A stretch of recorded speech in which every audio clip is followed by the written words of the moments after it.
दोहरा मापदंड क्यों? हम बोले तो देशभक्त हैं, दूसरा बोले तो देशद्रोही हैं। राहुल जी की जो प्रतिभा बढ़ रही है देश में विदेश में, राहुल जी की आवाज़ को बंद करने के लिए निर्णय लिया। भारत में पहली बार ऐसा इंसिडेंट देखने को मिला है जो 24 घंटे पहले सज़ा बोली जाती है और 24 घंटे के अंदर सदस्यता खत्म हो जाती है। मोदी नहीं हटाइए बल्कि भाजपा हटाइए। मोदी क्या है, भाजपा हटाने की बात हो रही है। भाजपा हटाइए, भाजपा की सरकार हटाइए। 24 में नाको चने चबा देंगे इतना। हमारे साथ प्रदेश अध्यक्ष कांग्रेस के बृजलाल खाबरी जी मौजूद हैं। सर, कैसे देखते हैं आज सदस्यता चली गई राहुल गांधी की, अब कौन लड़ेगा बीजेपी से? बीजेपी से लड़ाई के लिए राहुल गांधी बिल्कुल तैयार हैं। राहुल गांधी जी की सदस्यता गई है, अभी तमाम रास्ते हैं लड़ाई लड़ने के। सदस्यता भी जो गई है वो भी बड़ा हाथ पर माजरा है, बड़ा विवादित मामला है। हमें लगता है कि आज़ाद भारत में पहली बार ऐसा इंसिडेंट देखने को मिला है जो 24 घंटे पहले सज़ा बोली जाती है और 24 घंटे के अंदर सदस्यता खत्म हो जाती है। मौका भी नहीं दिया। नहीं, पहला इंसिडेंट है ये, पहली घटना है देश आज़ादी के बाद। और ये जो है इसलिए किया गया है कि राहुल जी की जो प्रतिभा बढ़ रही है देश में विदेश में, राहुल जी की आवाज़ को बंद करने के लिए निर्णय लिए गए हैं। पहले तो पार्लियामेंट में उनका माइक म्यूट किया जा रहा था, उन्होंने पार्लियामेंट से हट के सड़क पर अपनी बात कहनी शुरू कर दी।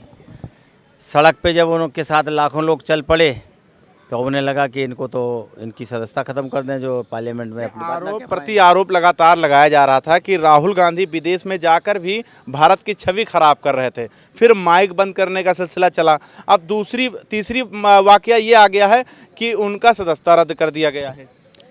देखिए, जो आपने विदेश की बात कही है, विदेशों में तो तमाम लोगों ने इस तरीके की बातें की हैं। क्या ये बात देश की इज्जत को ख़राब नहीं करता? मेरा दुर्भाग्य है कि मैं भारत में पैदा हुआ हूँ, तो इससे कहीं देश की छवि खराब नहीं होती है? इससे भी तो होती है ना।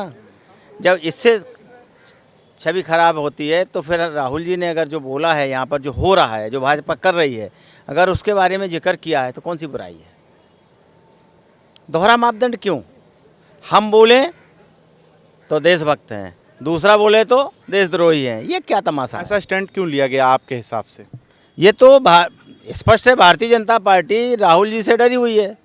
राहुल जी की बढ़ती हुई प्रतिभा को देख करके भारतीय जनता पार्टी के तोते उड़े हुए हैं। तो 2024 इलेक्शन करीब होता जा रहा है, कैसे आप सामना करेंगे भाजपा का? अगर भाजपा लगातार हमलावर रहेगी, ये जनता है, मतदाता हर चीज़ को समझ रहा है। आने वाले टाइम पर भारतीय जनता पार्टी को अगर कोई जवाब दे सकता है, अगर कोई घुटने टिकवा सकता है तो वो है कांग्रेस, और कांग्रेस में माननीय राहुल गांधी जी। तो 24 की कैसी रणनीति तैयार करेंगे? क्योंकि हम उजागर नहीं करेंगे, उजागर करेंगे तो आपको फिर आप तो सभी को बता देंगे। हम अपनी रणनीति को उजागर क्यों करें?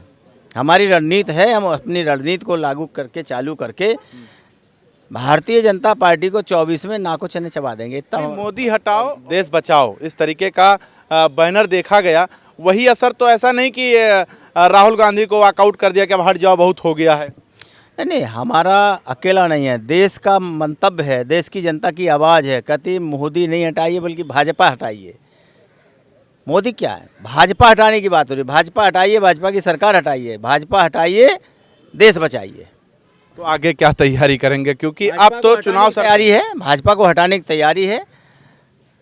जनमानस में इस बात को कबूल कर लिया है कि देश में बढ़ती महंगाई, देश में बढ़ती बेरोजगारी, देश में बढ़ती हुई अन्य अत्याचार की घटनाएं ये साबित कर रही हैं कि ये भारतीय जनता पार्टी की सरकार चाहे केंद्र में हो चाहे राज्यों में हो, हर जगह फेल है और इसे हटाना चाहिए। जनता तैयार है। तो हमारे साथ बृजलाल खाबरी जी मौजूद थे जिनसे हम बात कर रहे थे। बने रहे, देखते रहें आप 24 तक न्यूज़।